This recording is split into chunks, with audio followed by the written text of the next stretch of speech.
बिस्मिल्लाहिर्रहमानिर्रहीम। अस्सलाम वालेकुम नाज़रीन, आप देख रहे हैं प्रोग्राम द लास्ट आवर। मैं हूँ यासिर रशीद और प्रोग्राम में मेरे साथ मौजूद हैं सीनियर तजज़ियाकार राना मोहम्मद अजीम साहब।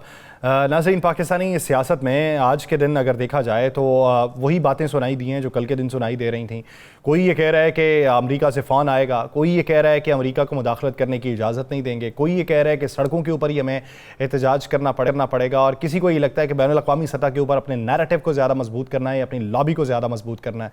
हुकूमत वक्त जो है उसकी तरजीहात क्या है। आज जुडिशल कमीशन का इजलास हुआ और उस जुडिशल कमीशन के इजलास में एक रुकन शरीक नहीं थे, बाकी तमाम अराकीन मौजूद थे। और आज सिंध में जजेस की तयनाती के हवाले से बातचीत होना थी कि आईनी बेंचेस की वहाँ पे जो जजेस तयनात होने वो कौन होंगे, लेकिन उसका कोई फैसला नहीं हो सका और 25 नवंबर तक जुडिशल कमीशन का इजलास जो था वो मुलतवी कर दिया गया।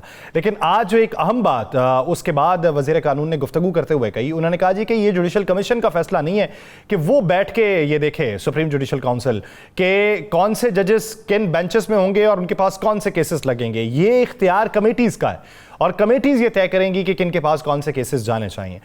दूसरी तरफ अगर देखा जाए तो इस वक्त मौजूदा सूरत हाल के अंदर आज वज़ीर आज़म ने यह भी ऐलान किया है कि बिजली के बिलों में 3 महीनों के लिए रियायत दी जाएगी और 26 रुपये फ़ी यूनिट तक रियायत दी जाएगी, लेकिन उसका एक कुलिया रखा गया और वो कुलिया बहुत मज़े का है। पिछले दिनों हमें खबर ये पढ़ने को मिली कि ऑस्ट्रेलिया के अंदर फ़ाइन रखा गया था और जिस चीज़ के ऊपर फ़ाइन था उस फ़ाइन में 50% डिस्काउंट कर दिया गया।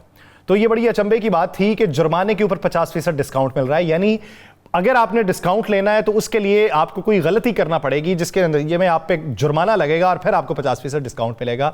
तो इसी तनाजुर में अब ये है कि पिछली सर्दियों में इसी माह में आपने जो बिजली इस्तेमाल की थी उससे ज़्यादा इस्तेमाल करेंगे तो आपको वो रियायत मिलेगी। ऐसे वक्त में कि जब लोग किफ़ायत शारी पर चले गए, हमारी हुकूमत ने ये एक तजवीज़ पेश की है कि किफ़ायत शारी को छोड़िए, जितना खर्च करना है उतना कीजिए, उसमें बाद में आपको रियायत दे दी जाएगी। इस पूरे मंजरनामे में बात करेंगे 26वीं तरमीम के बारे में, कानून साजी में पीपल्स पार्टी के। राना साहब की तरफ बढ़ते हैं। राना साहब, सबसे पहले तो सर ये मज़े की खबर तो मुझे यही लगी कि मुझे ये लगता है कि आगाज़ इससे होना चाहिए। 26 रुपये फ़ी यूनिट रियायत की बात है, लेकिन पिछली सर्दियों से ज़्यादा यूनिट इस्तेमाल करने की। सर वो आप तो फिर उसमें नहीं आएंगे, आपने तो गालिबन सोलर लगवा लिया हुआ ना। बिस्मिल्लाहिर्रहमानिर्रहीम। अस्सलातु वस्सलामु अलैका या सय्यदी या रसूलल्लाह, अस्सलातु वस्सलामु अलैका या सय्यदी या हबीबल्लाह। ताजदार ख़त्मे नबूवत जिंदाबाद जिंदाबाद। बात आपने दुरुस्त की है जी, मैंने सोलर लगवा लिया यासिर साहब, आपने कोशिश भी की है, आपके भी लग जाएगा। क्योंकि मैंने सोलर इसलिए लगवा लिया कि मुझे पता था कि आपकी ये जो हुकूमत है ये यहाँ पर ऐसे ऐसे तहाइफ देगी, ऐसी ऐसी चीज़ें करेगी कि जिसके बाद आखिरकार सबको सोलर की तरफ जाना पड़ेगा। देखिए ना, आज मेरे वज़ीर आज़म मियाँ शहबाज शरीफ साहब ने जो कमाल की आज बजट स्कीम दी है बिजली के लिए 3 माह के लिए। अब मुझे बताएं, आपके पिछले साल यूनिट चले हैं 452, मिसाल के तौर पे ले लें, अब हम 800 या 904 यूनिट चलाएंगे तो फिर हमें रियायत मिलेगी ना, उसके अलावा तो नहीं मिलेगी। तो कौन पागल ऐसा करेगा? क्या करें? हम हर कमरे में बिजली का हीटर लगा दें? क्या करें? हम लोगों को कहें आए भाई करके हमारे बाइट बैठ जाए, हम आपको बिजली के हीटर लगा के देते हैं, बिजली सेके, क्योंकि हमारे यूनिट ज्यादा होंगे तो हुकूमत पाकिस्तान हमें रियायत देगी। यही है ना। ये तो इन्होंने यही काम किया है कि आप जनाब 25 रुपए का शवारमा मिसाल के तौर पे उसे 70 रुपए का कर दिया है और कहे जनाब आप एक शवारमे के साथ आपको एक शवारमा अजाफी मिलेगा, यानी 50 के जो 2 बनते थे वो 70 में 2 मिलेंगे। अब क्या मुझे समझ नहीं आती कि इनके जो मशीर हैं, इनके जो प्लानिंग करने वाले हैं, इनके जो प्लानिंग बनाने वाले हैं, उन्होंने क्या किया? इसमें ये फायदा किसको दे रहे हैं? ना घरेलू सार्फिन को, ना सनती सार्फिन को, ना किसी और को। अब मुझे बताएं, सर्दियों के 3 माह में एसी तो नहीं चल रहे यासिर साहब, आपका शायद एसी चल रहा हो, मुझे नहीं पता, लेकिन हमारे घरों में तो एसी नहीं चल रहे ना। सर्दियों के 3 माह में एसी नहीं रह रहा हूं ना सर।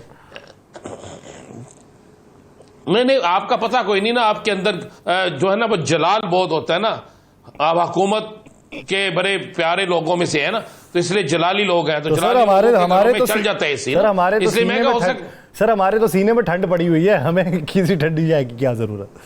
आपके सीने में तीर चलने हैं, ठंड नहीं पड़नी, अवामी जो नफरत है ना वो जानी है। ठीक है, आपके जो आप बैठे हुए। मुझे एक बात बता दे, ये जिसने भी प्लानिंग की है, मुझे बड़ा एक सिंपल है ना, पिछले साल बिजली का रेट कुछ और था, अगर उस साल बिजली का रेट कुछ और था, इस साल उससे डबल से भी ज्यादा रेट है। अब एक शख्स पिछले साल जितने यूनिट इस्तेमाल करता था, अगर इस साल वो उतने यूनिट इस्तेमाल नहीं करता तो उसके लिए कोई रियायत नहीं है। नहीं सर, उतने नहीं, उससे ज्यादा इस्तेमाल करेंगे, उससे ज्यादा करेंगे तो उस पर रियायत मिलेगी, उतने भी करेंगे तो रियायत नहीं मिलनी। जी मैं यही कह रहा हूं, जी मैं वही कह रहा हूं, उतने भी करने पे रियायत नहीं मिलनी, उससे ज्यादा इस्तेमाल करेंगे तो रियायत मिलेगी। अब कौन करेगा डरते हो? अभी तो उतने इस्तेमाल भी कोई नहीं करेगा। इसलिए नहीं करेगा कि जितनी बिजली महंगी हो गई है वो किस तरीके से इसे अफोर्ड करेगा। जितनी बिजली महंगी हो गई है, किस तरीके से वो चाहेगा कि जनाब मैं 400 यूनिट इस्तेमाल कर लूं। और उसके साथ उन्होंने जो चीज लिखी है, वो क्या लिखी है, वो भी फिक्रा आपने अभी तक इस पे पढ़ के सुनाया। वो ये है कि जनाब जो अजाफी यूनिट होंगे उस पर बिल उतना नहीं आएगा, लेकिन अजाफी यूनिट का खर्चा जरूर पड़ेगा। अजाफी यूनिट पे 26 रुपए या 22 पे या 21 रुपए जो भी खर्चा बढ़ेगा, खर्चा जरूर बढ़ेगा। ये नहीं है कि आप उससे ज्यादा यूनिट चलाते हैं तो आपको माफ कर दिया जाएगा। ये करते ना कि जनाब आपने जितने पिछले साल यूनिट चलाए थे, अब अगर उससे ज्यादा चलाते हैं तो उससे ज्यादा यूनिट पे आपको 1 रुपया भी बिजली का देना नहीं पड़ेगा। और ये लॉलीपॉप कितना है? 3 माह का। जब उन्हें पता है कि 3 माह में एसी नहीं चलना, जब उन्हें पता है कि 3 माह में पंखे नहीं चलने, जब उन्हें पता है कि जिस घर में 4-4 फ्रिजें थी वो इस 3 माह में 1 या 2 फ्रिज चलेंगी, जब उन्हें पता है कि जिन घरों में इन 3 माह में रोजाना मोटर चलती थी, ज्यादा इस्तेमाल होती थी, अब वो कम हो इस्तेमाल होगी। ये सारी चीजें इन्हें पता है। असल में ये करना क्या चाहते हैं? इन्होंने जो बिजली की कीमत, जिस कीमत में बिजली ले रहे हैं, जो अपनों को नवाज रहे हैं, जितने बिजली बनाने वालों को नवाजा जाएगा जो पीछे रह गए हैं, क्योंकि उनके साथ तो इनका मुआहिदा है कि बिजली इस्तेमाल कम हो या ज्यादा हो, आपसे आपको अपने पैसे देने ही देने हैं। तो अब जो पीछे रह गए हैं, कुछ खत्म हो गए हैं, जो रह गए हैं, अब उनके पैसे पूरे करने के लिए एक लालच दे रहे हैं और अवाम को यह बताया जा रहा है कि जनाब हम आपके लिए बहुत बड़ा पैकेज लेके आए। ये पैकेज भी रखे ना ताहयात रखे, ये कम से कम 3 साल के लिए। पता है इन्हें कि दिसंबर से लेकर फरवरी तक, मार्च में आके एसी चलना शुरू हो जाएगा, मार्च में आके गर्मी की शिद्दत जो है वो शुरू होना शुरू हो जाएगी, मार्च में रमजान का महीना है, सब कुछ तेजी से शुरू हो जाएगा। तो फिर क्यों नहीं करते? ये अवाम को एक बेवकूफ बनाने, अवाम की जेब से पैसा निकालने और अवाम को एक दफा फिर बिजली के बिलों के बोझ के नीचे दफन करने के लिए ये सब कुछ किया जा रहा है। आप जरा देखिएगा तो आपको पता है कि ये तो बिजली का, गैस का टैरिफ कितना बढ़ गया। गैस पर तो ये आपको गैस बम आने वाले हैं, ऐसा गैस बम जिसके बाद चीखें निकलेंगी। एक गैस आती नहीं, और अगर आती है तो उससे भी डरते हुए इस्तेमाल करते हैं कि यार क्या हो जाए। एलपीजी की कीमत रोजाना पता चलता है जनाब वो भी बढ़ गई है। सिलेंडर आप इस्तेमाल नहीं कर सकते, आप में इतनी हिम्मत नहीं है, इतनी सख्त नहीं है अवाम में। और जो बिजली, जो गैस जिनके घरों में आती है उसके लिए भी अब टाइम टेबल बन गया हुआ है। इतने बजे से लेकर इतने बजे तक गैस आएगी, और वो भी गैस जो है कतरा कतरा गैस आएगी। उसी तरह आएगी जिस तरह हुकूमत हमें कतरा कतरा रिलीफ देती है, उस तरह कतरा कतरा गैस आएगी, हल्की हल्की गैस आएगी, और 1 घंटे में 3 रोटियां पकेंगी। तो ये सारा कुछ होगा। लेकिन यासर साहब, आपको इसकी क्या फिक्र? हुक्मरानों को क्या फिक्र? आप लोगों के नाश्ते बाइट से आते हैं, हुक्मरानों के नाश्ते बाइट से आते हैं। मेरे कहां से आते हैं? देखें सर, क्यों मुहावरतन मुझे भी बीच में रगड़ देते हैं सर। मेरे कहां से आते हैं नाश्ते? सर घर से करके आता हूं, घर ही जाके खाता हूं। नहीं, आप घर जाते होते तो कोई बात होती। चले, ये तो मैं हुक्मरान ने, चले हुक्मरानों का लगा ले, मेरा कोई बोरिया बिस्तर बाहर है सर।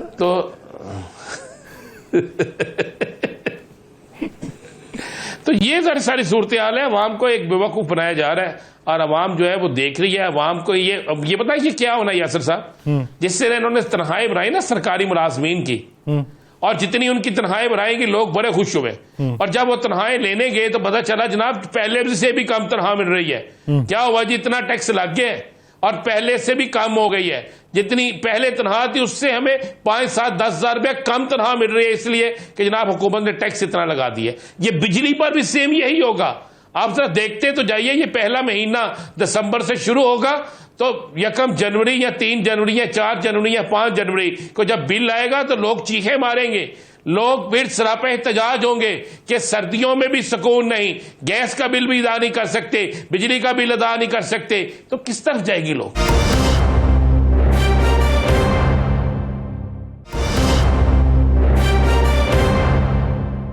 इस मुआशरे के अंदर तो अब सिर्फ एक ही चीज रह गई है। मैंने जिस तरह कल आपसे कहा था कि क्या दूध की नहरें बहना शुरू हो गई हैं, क्या शहद की नहरें बहना शुरू हो गई हैं? ये आलम तो ये है कि आज इन्होंने कह दिया जनाब के आप तमाम तफरी गाहें बंद, 8 बजे के बाद हाई कोर्ट का फैसला आ गया, मार्केटें बंद, उसके बाद आ गया जनाब तमाम पार्क बंद, हर चीज बंद कर दी गई है। अब मुझे लगता है जो मार्केट 8 बजे बंद होगी और वहां पर सारा दिन तो स्मोक है, लोग डरते हुए रात को चले निकलेंगे कुछ देर के लिए मार्केट की तरफ, फिर भी नहीं होगा, मार्केटें बंद होंगी, पैसे कहां से कमाएंगे? उस मार्केट में रेडी लगाने वाला बच्चों के लिए रोजगार कहां से लेके जाएगा? उस मार्केट में दुकानों में काम करने वालों को क्या तनख्वाहें मिल सकेंगी? क्या दूसरी चीजें हो सकेंगी? पार्क बंद हो गए, पार्कों में जाने वाले कहां जाएंगे? स्कूल बंद हो गए, ट्यूशनें बंद हो गई, फीसें सबने ले ली, स्कूलों की फीसें ले ली, स्कूल बंद कर दिए, ऑनलाइन आप पढ़ें जी, ऑनलाइन आप करें सारा कुछ, जी सारा कुछ वैसे करें। फिर ऑनलाइन की फीस तो और होती है ना, ऑनलाइन की फीस वो तो नहीं होती। आपने सब कुछ खत्म कर दिया तो हम बिल कहां से देंगे? हम गुजारा कैसे करेंगे? कोई एक चीज मुझे बता दें, दूध की नहरें बह रही हैं, हमारी वजीर आला साहिबा जो है वो जिनेवा में मौजूद है। इस मुल्क में जिस मुल्क के अंदर हुक्मरान स्मोक पर कंट्रोल न कर सकें, जिस मुल्क के अंदर हुक्मरान स्मोक की वजह से अदारों को बंद कर दें, वहां पे बच्चों के तलीमी इदारे बंद कर दें, मार्केटें बंद कर दें, ट्रांसपोर्ट बंद कर दें, पार्क बंद कर दें, थिएटर बंद कर दें, तफरीह गाहें बंद कर दें, तो आप क्या समझते हैं कि वो किसी बड़े मसले से निबट सकते हैं? नहीं, किसी सूरत नहीं है। क्या ये मसनूई बारिश नहीं हो सकती थी? हमें क्रेडिट देना चाहिए मोहसिन नकवी साहब को कि जब वो वजीर आला थे, जब वो अबूरी वजीर आला थे, तो उस वक्त भी स्मोक को कंट्रोल करने के लिए बाकायदा स्मोक को कंट्रोल करने के लिए, आपको याद होगा ये असर मसनूई बारिश की गई थी। जी। आपने इतने प्रोजेक्ट, इतने लाखों रुपए, इतने करोड़ों रुपए हैं, आप छोड़ देते सारा। आप जरा एक स्मोक को कंट्रोल करने के लिए 2 से 3 जो है वो बारिशें, जो मसनूई बारिशों का अरेंज करते, कम से कम जो है स्मोक कंट्रोल होती, कम से कम लोग अपने कारोबार की तरफ जाते, कम से कम जो बच्चे हैं वो स्कूलों की तरफ जाते, लोगों का रोजगार बंद ना होता, तलीम का हर्ज ना होता, लोगों की सेहत तबाह ना होती, ये सारी चीजें जो है वो बेहतर से बेहतर हो जाती। क्या ऐसा किया गया? नहीं किया गया। यह जरूर किया गया है कि जनाब चोरी का पर्चा किस पे देना है, किसने बिजली चोरी नहीं की तो इस पर बिजली चोरी का पर्चा दे दो, किसको सियासी इंतकाम का निशाना बनाना है, किसको पकड़कर जेल के अंदर डालना है, किसको पकड़कर वफादारी तब्दील करानी है, और किसको पकड़कर उसके साथ क्या करना है। इन चीजों पे हम सब ठीक है, बाकी किसी चीज पे कोई नहीं है। क्या कोई सियासी लीडर बोला? क्या किसी सियासी लीडर ने कहा? मुझे बताएं, चाहे कोई भी सियासी जमात है, क्या उसने कहा कि ये जो हो रहा है, मुल्तान नंबर 2 आ गया, लाहौर नंबर 1 आ गया, सब स्मोक स्मोक स्मोक, पूरा पंजाब तकरीबन बंद करके आपने रख दिया, तो कहां जाएंगे हम? एक स्मोक पर काबू नहीं पाया जा रहा, आप गुर्बत पर किस तरह काबू पाएंगे? बेरोजगारी पर किस तरह काबू पाएंगे? आप इस मुल्क के अंदर लाकानूनियत पर किस तरह काबू पाएंगे? जराइम पर किस तरह काबू पाएंगे? राना साहब, ये अवामी मसाइल हैं और अवामी मसाइल पे कहाँ पे तवज्जो दी जा रही है पिछले इतने अरसे में, और ये अगले अरसे में भी तवज्जो नहीं दी जाएगी। मेरा सवाल ये कि आज जो एक समाअत हुई इस्लामाबाद हाई कोर्ट में बानी PTI से मुलाकात के हवाले से, तो ये कहा गया कि फ़हरिस्त वो देंगे और मंगल और जुमेरात को मुलाकात करवाई जाएगी। लेकिन ख़बर एक और आज मंजर आम पे आई कि जमीयत उलमा इस्लाम फ़े भी मुलाकात करना चाहती है और इस ज़मन के अंदर कामरान मुर्तज़ा गालिबन जाके मुलाकात करेंगे, ऐसा प्लान कर रहे हैं। क्या PTI के वो जो मुलाकात करने वाले उनके लिए राबिता बहाल रखते थे, उनके ऊपर एतबार नहीं रहा जो खुद जमीयत उलमा इस्लाम पे अपने नुमाइंदे के जरिए बातचीत करना चाहती है? मेरे पास इतला कुछ हो रहा है। मेरे पास इस खबर के हवाले से मैंने जमीयत उलमा इस्लाम के भी कुछ लोगों से रब्ता किया है, और आपको पता कल भी परसों भी प्रोग्राम में हमारा इस पर बात हुई थी, और कुछ तहरीक इंसाफ के लोगों से भी मेरी बात हुई है। तो इस खबर के हवाले से कहा गया कि ऐसी कोई खबर नहीं है, ना जमीयत उलमा इस्लाम की कोई मुलाकात अभी फाइनल हुई है, और ना ही हम तक कोई ऐसा पैगाम पहुंचा है।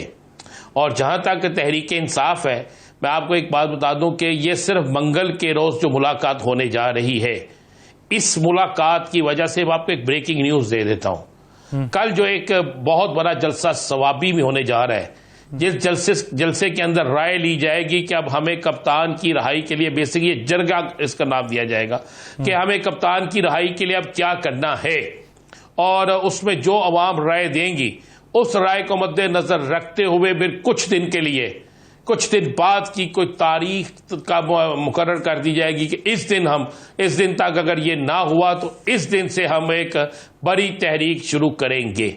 ये अगर मुलाकात आज हो जाती तो कल के जलसे से तहरीक का आगाज हो जाता, क्योंकि ये मुलाकात अब चले गई है मंगल पर, और फाइनल जो चीजें, जो हदायत है वो मिलनी है इमरान खान की तरफ से, बानी तहरीक इंसाफ की तरफ से। तो इसलिए जब बानी तहरीक इंसाफ की तरफ से जो हदायत मिलनी है वो मिलेंगी मंगल के रोज, और मंगल का दिन जो है वैसे भी पाकिस्तान की सियासत में बड़ा अहम तरीन दिन है। तो शाहाना केस बेल का है, उसमें कुछ एक फैसला महफूज है, उसका भी फैसला सुनाया जाएगा, बेल भी हाई कोर्ट में है, और साथ में उस दिन कभी इम्कान कहा जा रहा है, कभी इम्कान, मैं आपको बता रहा हूं कि सुप्रीम कोर्ट से भी आपको कोई बड़ा सरप्राइज मिल सकता है महसूस नशिस्तों के हवाले से। तो लिहाजा मंगल पे ये डेट पे मुलाकात का वक्त मुकर्रर होने पर कुछ टाइम मिल गया है। मैं समझता हूँ हुकूमत को एक तहरीक से निपटने के लिए, तैयारी के लिए, या हुकूमत जो है उसको, उसकी मुश्किलात जो है वो मंगल तक थोड़ी सी थमी है, और मंगल के बाद ये मुश्किलात जो है वो तेज़ से तेज़ होती जाएंगी। मंगल के बाद मुश्किलात तेज़ से तेज़ होती जाएंगी। आउटकम क्या निकलेगा, मखसूस नशिस्तों के हवाले से भी कोई बड़ी बात हो सकती है। शर्जील इनाम मेमन साहब ने हमें ज्वाइन किया है। शर्जील साहब बहुत शुक्रिया आपके वक्त का। शर्जील साहब, बातें बहुत हो रही हैं, चहमगोइयाँ भी चल रही हैं कि मियाँ नवाज शरीफ साहब भी जनेवा में हैं, मरीम नवाज साहिबा भी इलाज की गर्ज से चले गई, आसिफ अली जरदारी साहब भी वो पाँव के फ्रैक्चर की वजह से वतन वापस नहीं आ सके। तो कहा जा रहा है कि बाहर कोई मंसूबाबंदी हो रही है, जिसे वो रिलेट कर रहे हैं कि माजी में लंदन में मंसूबाबंदी हुई थी और अब कोई जनेवा में मंसूबाबंदी हो रही है, और जो रवाबित है वो बहाल हो रहे हैं। इसका रिबटल क्या देंगे? बिस्मिल्लाह, शुक्रिया भाई। पहली बात तो मैं कह दूं कि जहां तक है प्रेसिडेंट आसिफ जरदारी साहब की, उनको बाकायदा पाँव में फ्रैक्चर आए हैं, और मैं खुद उनको पर्सनली उनसे उनकी तबीयत सेहत की तरफती के लिए गया था, लेकिन वो इंशाअल्लाह ताला बहुत जल्द, मैं समझ 1 या 2 दिन में वो वापस आ रहे हैं। तो उनका किसी भी उनका ट्रिप जो है वो किसी चहमगोई से या सियासी वो नहीं है। इनफैक्ट उनका एक डेलीगेशन जाना था चाइना, जिसको 3 तारीख को यहाँ से निकलना था, लेकिन बिकॉज ऑफ उनकी वो जो इंजरी, एक अनफॉर्चुनेट इंजरी हो गई, इसलिए उनका वो चाइना का ट्रिप भी जो है, जो कि मैं समझता हूँ कि बहुत ही इंपॉर्टेंट था, वो उसी वजह से कैंसिल हुआ। जहाँ पे आपकी दूसरी बात है कि मुझे बाकी पॉलिटिकल पार्टीज का नहीं पता कि जी उनके सरबराह क्यों गए हैं और वो किस वजह से गए, वो उनके पास डेफिनेटली उनके पास अपने कोई एक जेन्युइन रीजंस होंगे, तो वो उनके ही स्पोक्स पर्सन उनको बता सकेंगे कि उनके साथ क्या प्रॉब्लम है। अच्छा शर्जील भाई, एक बात बिलावल साहब के नाम से चली कि बिलावल साहब ने गिला किया है कि हुकूमत जो है वो मुनासिब नुमाइंदगी नहीं दे रही, जिस तरह जुडिशल कमीशन था या दीगर मामलात में, तो अब हुकूमत के साथ चलने का फैसला एग्जीक्यूटिव काउंसिल करेगी। क्या इसमें कोई हकीकत है? राना साहब, इसमें अगर मैं बाकी आपके हर सवाल का जवाब दूंगा, इसमें से मेरी तरफ से एक जवाब ले ले, नो कमेंट्स प्लीज। इसके लिए माजरत। इसके अलावा जो सवाल होंगे वो ज़मीनी सवाल मैं आपको जवाब दूंगा। अच्छा शर्जील साहब, ये पॉलिसी है क्या? वैसे नहीं, मैं वैसे बता रहा हूँ कि इस पर मैं कमेंट नहीं फिलहाल कर सकता, लेकिन बाकी मुझे जो सवाल पूछे सख्त से सख्त, मुश्किल से मुश्किल, मैं आपको जवाब दूंगा। अच्छा चल ठीक है राजा साहब, अपने दूसरा सवाल आप ले माजरत के साथ, एडवांस में माजरत। अच्छा तो ये चले, ये चले नहीं, मुझे पता है कि आप किसी बात को किसी वजह से ही सवाल का जवाब नहीं देते। बाकी तो क्या हम देखें कि मुस्तकबिल करीब में बिलावल भुट्टो जरदारी साहब वज़ीर आज़म आ रहे हैं? देखिए, कोई भी, मैं समझता हूँ कि इस वक्त मेरे जहन में ऐसी कोई खबर नहीं है कि चेयरमैन बिलावल भुट्टो जरदारी साहब वज़ीर आज़म आ रहे हैं, लेकिन यस, हम सबकी ख्वाहिश है, और ना सिर्फ हमारी ख्वाहिश है, मैं समझता हूँ इस वक्त पाकिस्तान की ज़रूरत भी यही है कि एक positive leader, young dynamic leader, पढ़ा लिखा लीडर जो कोई इंटरनेशनल अफेयर्स को समझता हो, जो फॉरेन पॉलिसीज को समझता हो, जो लोगों के लिए बेसिक फैसिलिटीज़ के लिए फ़र्क के लिए सोचता हो, जिसके विजन की वजह से पाकिस्तान के बेहतरीन हॉस्पिटल्स बने हो, जो दुनिया का सबसे बड़े में बड़ा हाउसिंग प्रोजेक्ट, दुनिया का सबसे बड़े में बड़ा हाउसिंग प्रोजेक्ट जिसमें 21 लाख घर बन रहे हैं सिंध में, उसकी वो शुरुआत कर रहा हो, जो कि क्लाइमेट चेंज पे पूरी दुनिया में बैठकर बात कर रहा हो, पाकिस्तान का केस लड़ रहा हो, बात कर रहा हो, उसके बाद फिर उसके ऊपर हेड मनी रखी जाए बीजेपी की तरफ से, और फिर उसके बावजूद हेड मनी के बावजूद वो भारत का दौरा करे एज अ फॉरेन मिनिस्टर। तो मैं समझता हूँ इस तरह का ही लीडर जो है इस वक्त पाकिस्तान को अशद ज़रूरत है और रिक्वायरमेंट है कि ऐसा ही लीडर जो है वो पाकिस्तान में आगे कमांड संभाले।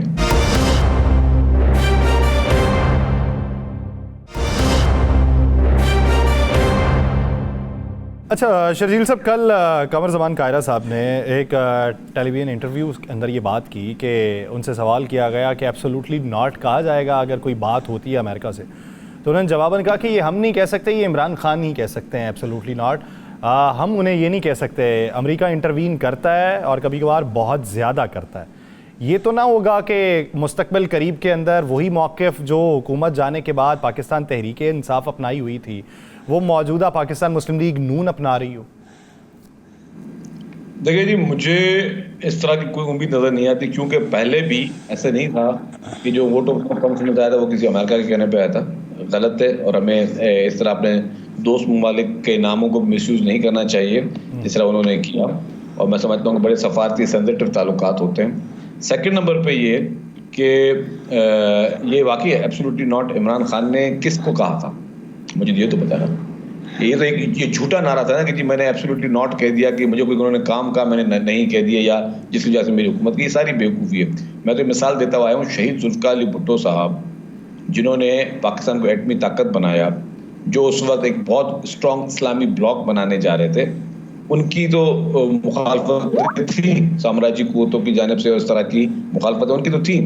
इमरान खान ने अपने 3.5 साल में सवाए 3-4 सरकारी जो है वो इन्होंने लंगर खाने खोले, उसके अलावा उन्होंने क्या किया है?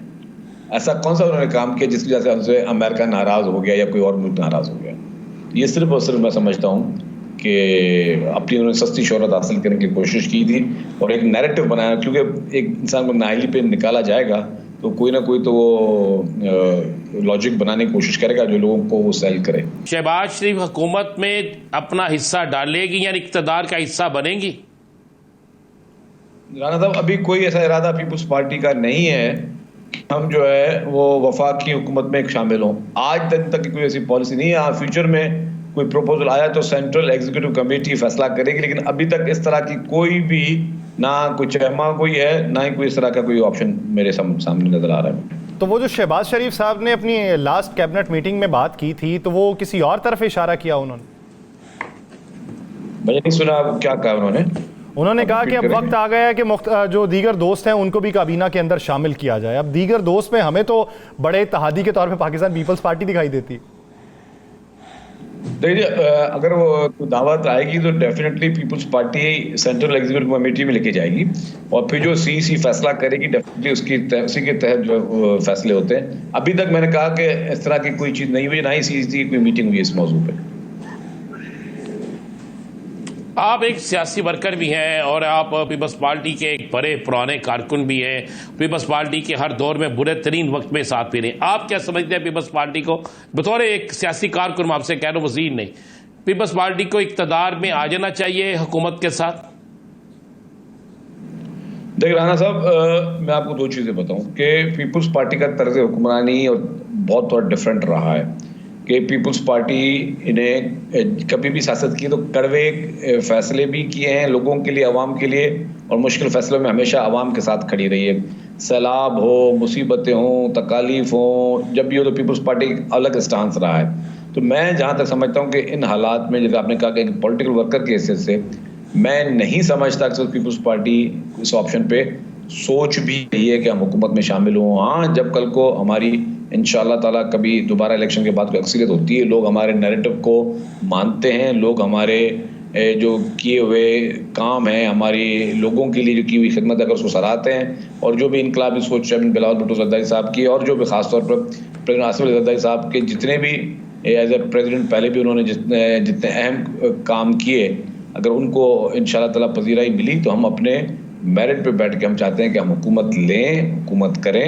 ज़ाहिर है हर पॉलिटिकल पार्टी यही चाहती है कि वो हुकूमत करे, और हुकूमत करके जो है लोगों का काम कर सके, लेकिन मतलब इस तरह मैं नहीं समझता कि इस वक्त कोई ऐसा ऑप्शन पीपल्स पार्टी के जहनों में है कि हम इस वक्त किसी हुकूमत में जाएं।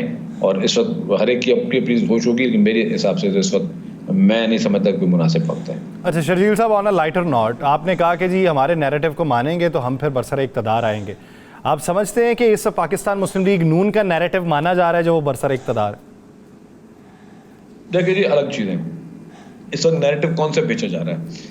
अनफॉर्चुनेटली इस वक्त नफरत का नैरेटिव बेचा जा रहा है, इस वक्त पोलराइजेशन का नैरेटिव बेचा जा रहा है, इस वक्त जो है भाई से भाई को लड़ाने का नैरेटिव बेचा जा रहा है, इस वक्त गालियम गलोच का नैरेटिव बेचा जा रहा है, इस वक्त मुखालिफ की आवाज़ दबा करने का नैरेटिव बेचा जा रहा है। तो ये बहुत सारी चीज़ें, अनफॉर्चुनेटली एक पोलराइजेशन की शुरुआत पीटीआई के लीडर ने की, वो पोलराइजेशन उनकी कामयाब हुई। सोशल मीडिया के जरिए जिस तरीके से नफरतें बेची गई, जिस तरीके से 9 मई का वाक़या हुआ, या बाकी और भी जिस तरीके से सियासत हो रही है, या जस्टिस फैज़ ईसा साहब के साथ जिस तरीके से इस वक्त लंदन में जो अफसोसनाक वाक़े, और मैं समझता हूँ कि शर्मनाक वाक़े जो पेश आए हैं, आप क्या समझते हैं कि इस मुल्क में मतलब हम क्या मैसेज दे रहे हैं कि या मेरी बात मानो, अगर मेरी बात नहीं मानोगे तो मैं तुम्हारा वो अशर करूँगा कि तुम कहीं निकलने के काबिल नहीं हो।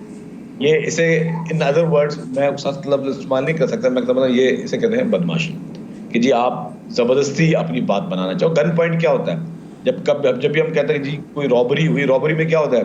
कोई आता है, कोई बैल बजा के कोई नहीं आके सामान लेके जाता, वो आते हैं गन पॉइंट पे आते हैं और आप गन पॉइंट में रख के आपसे चीज़ें लेके जाते हैं। तो ये भी यही है कि आप किसी को धमका के, आप किसी को कॉन्सिक्वेंसेस का सबक देके, आप वो नैरेटिव इस वक्त अनफॉर्चुनेटली वो फैलाया जा रहा है, झूठ का नैरेटिव फैलाया जा रहा है, जो अमेरिका के ऊपर जो उन्होंने पूरी पॉलिटिक्स की साइफर के ऊपर, और जिस तरह उन्होंने पूरे लोगों को बेवकूफ़ बनाने की कोशिश की, जिसपे वो लोगों ने शायद वोट भी दिए कि हाँ यार इनके साथ बहुत बड़ा जुल्म हुआ है कि जी अमेरिका ने खिलाफ साजिश की, और उसके बाद लॉबियस्ट भी उस मुल्क के ये लोग हायर कर रहे हैं, उसी मुल्क अभी इनकी पूरी आधी पार्टी जो है वो उसी मुल्क में जा रही है कि जी हमारे लीडर को के लिए हमारे रास्ते खोले जाएं। तो अब ये किस मुंह से जा रहे हैं, जब इनको अपनी लड़ाई खुद लड़े, सही है गलत अपनी अदालतें मौजूद हैं, अदालतों ने इनको, आपने आज भी कहा कि आज इनको 4 अदालतों से रिलीफ मिले हैं, तो ये अपनी लड़ाई अदालतों में लड़ें, अदालतों से अपने इंसाफ लें। ये दूसरी तरफ जाके खुद मतलब बैरूनी मुदाखलत की बात करते हैं, आज खुद बैरूनी मुदाखलत की तरफ जा रहे हैं, उनको रिक्वेस्ट कर रहे हैं, उनको मिन्नतें कर रहे हैं कि जी बराए मेहरबानी हमारे मुल्क के हुक्मरानों को कहें कि जी हमारे लीडर को छुड़ा जाए। तो ये खुला तादाद है। अनफॉर्चुनेटली नैरेटिव हमारे पास बहुत तब्दील होता जा रहा है दिन ब दिन, जो कि ना मुल्क की पॉलिटिक्स के लिए अच्छा है, ना ही मैं समझता हूँ कि मुल्क के नौजवानों के लिए।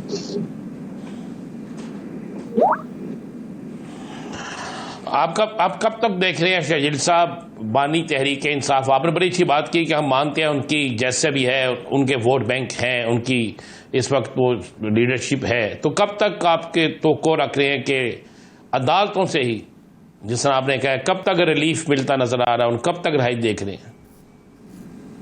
देखिए वो सारे डिपेंड करते हैं मुकदमात और उनके वकला की टीम पर, और डेफिनेटली मुल्क के कानून पर।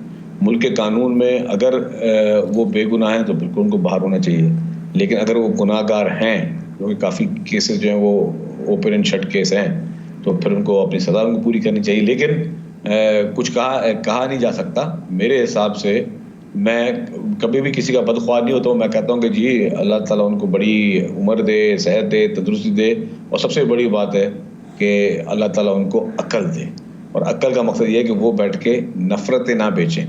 जिस तरीके से मैंने कहा कि लोगों की तज़लीलें करना, सड़कों पर लोगों को गालम गलोच देना, आपके एंकर में नाम नहीं लेना चाहता, ख़वातीन एंकरों को जिस तरीके से गालम गलोच उनके सोशल मीडिया पे जिस तरीके से एक अदम बर्दाश्त का जो रवैया है, अगर यही इस मुल्क को विरसे में मिलना है तो अल्लाह ही हाफिज़ है। लेकिन अगर इस मुल्क को अखलाकियात मिल जाएँ, रवादियत मिल जाए, भाईचारा मिल जाए, अमन अमान मिल जाए, आपस में सब एक यूनिटी करके आगे लेके चलें तो बेहतर है। लेकिन अगर आपने इस मुल्क में नफरतें बेचती तो नफरतों का जो भी अंजाम होगा राना साहब, मैं एक बार बता दूं आपको, टेम्परेरी आज कोई एक हुकूमत बनाएगा, कल कोई दूसरी हुकूमत बनाएगा, लेकिन अगर जिसने नफरतों की बुनियाद डाल दी तो नफरतों की आग जो है ना फिर वो पूछ के नहीं किसी का घर जलाती है, किसके घर पे जा रही है। फिर नफरत के आग में हर एक का अपना टॉलरेंस लेवल होता है। फिर हो सकता है कोई गाली को इग्नोर कर दे, कोई गाली पे गुस्सा कर दे, शायद फिर कोई और गाली पे उससे बुरा भी रिएक्शन दे सकता है। तो ये जिस तरीके की आग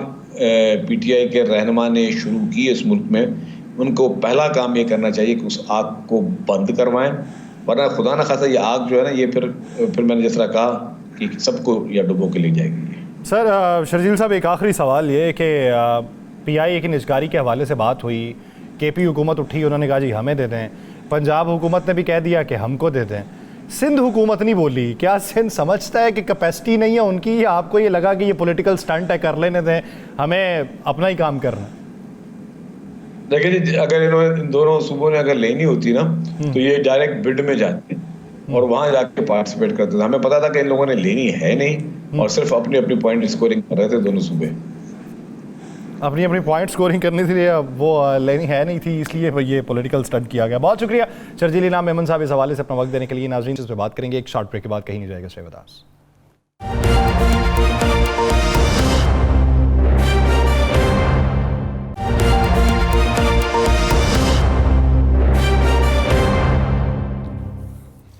ब्रेक के बाद खुशामदीद नाज़रीन, जो बातें ब्रेक से पहले हिस्से में शर्जील इनाम मेमन साहब से हो रही थी और उन्होंने ये कहा कि नफ़रत की सियासत को ख़त्म करना होगा, दूसरों को धमकाने की बजाय मुज़ाकरात की मेज़ पे बैठे हैं, सियासत के अंदर रास्ते बंद नहीं होते और रास्ता बेहतरी का इख्तियार करना चाहिए। तो इसी के ऊपर बात करेंगे। पाकिस्तान तहरीक इंसाफ के सीनियर रहनुमा सेनेटर हुमायूं मोहम्मद साहब ने हमें ज्वाइन किया। हुमायूं साहब, बहुत शुक्रिया आपके वक्त का।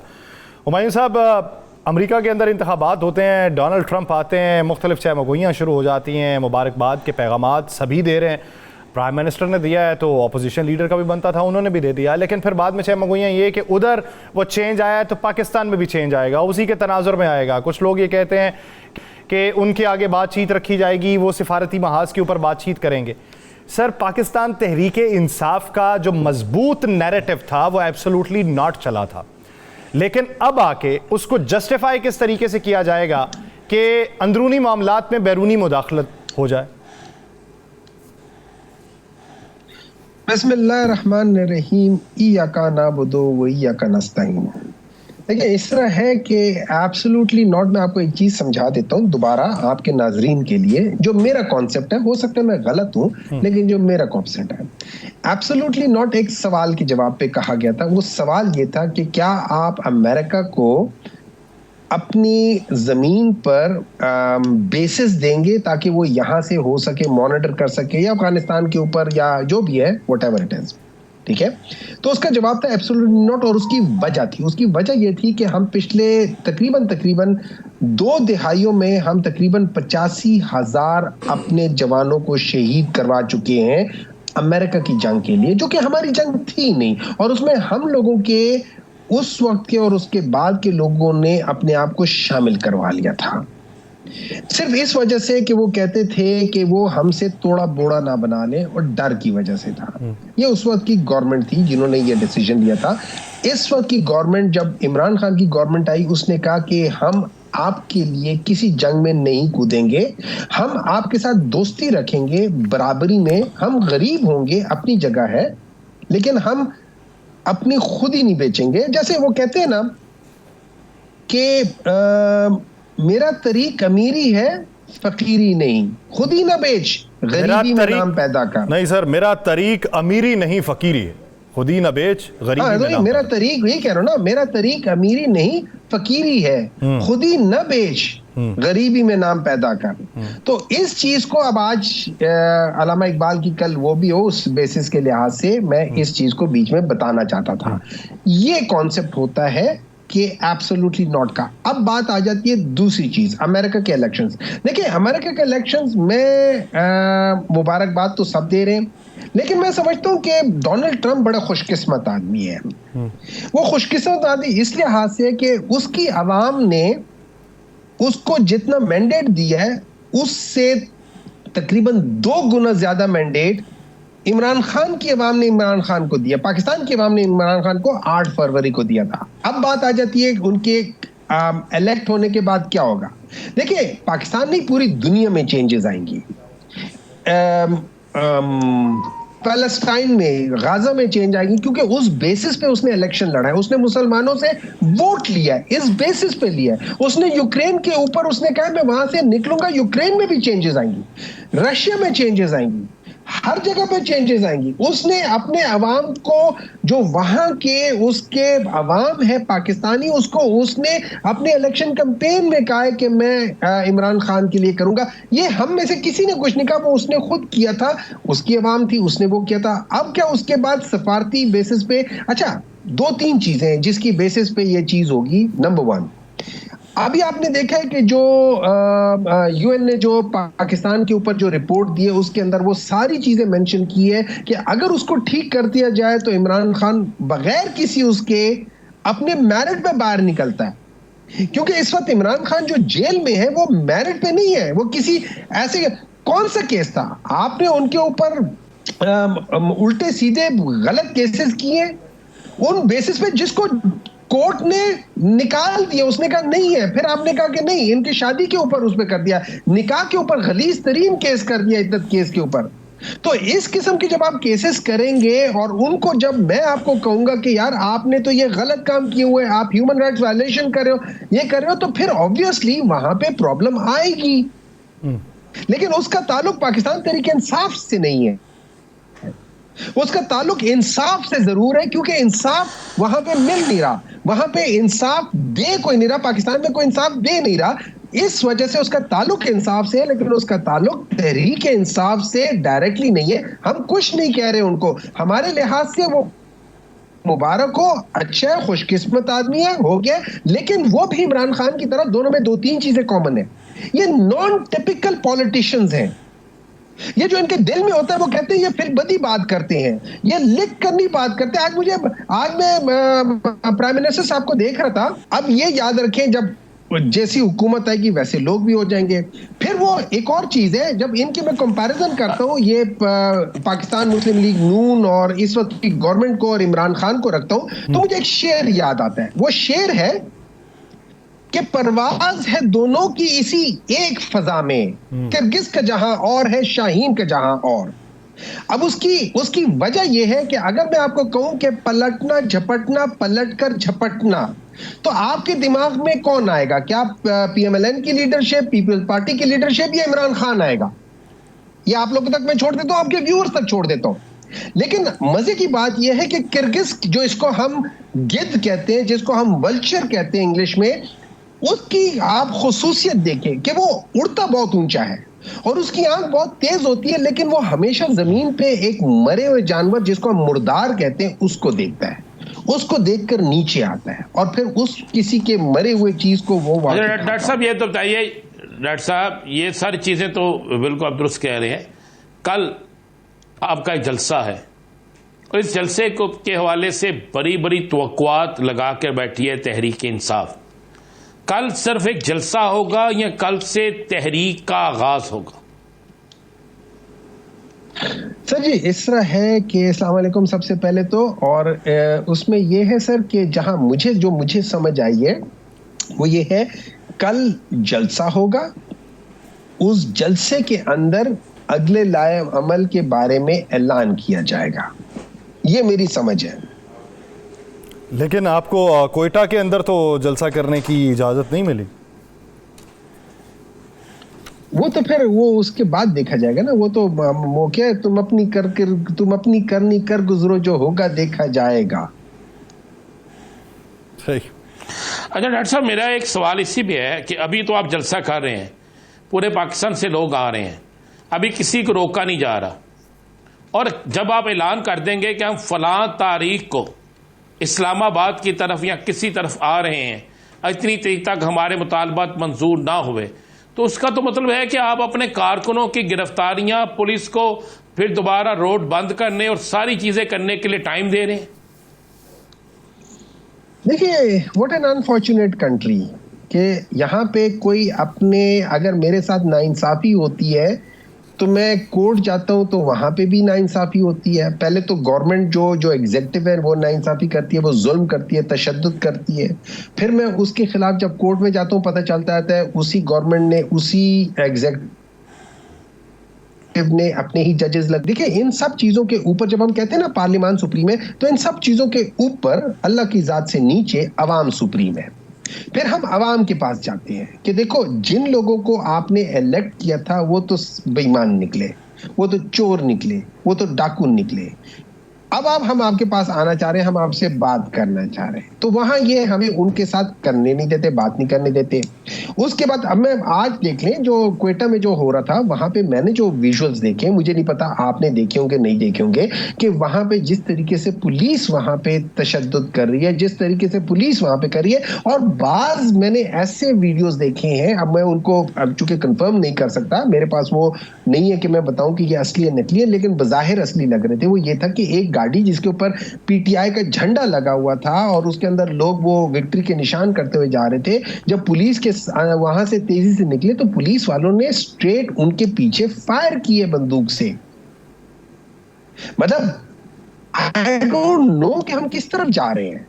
मुझे नहीं समझ आती कि ये जो जिसको हम स्टेट कहते हैं, जिसको हम कहते हैं ये मां की तरह है, वो मां क्यों के साथ जो कि सबसे बहादुर है, जो कि अपनी जगह से हट नहीं रहा, वो अपने उसूल पे खड़ा हुआ है, वो भाग कर नहीं गया बाहर, वो भाग कर किसी और घर में जाके नहीं छुपा। बहुत शुक्रिया सर, प्रोग्राम का वक्त खत्म हो गया। नाज़रीन मुझे और राना साहब को दीजिए इजाज़त, आपसे मुलाकात होगी पीर के रोज़। अपना बहुत सा ख्याल रखिएगा, अल्लाह ने के बाद।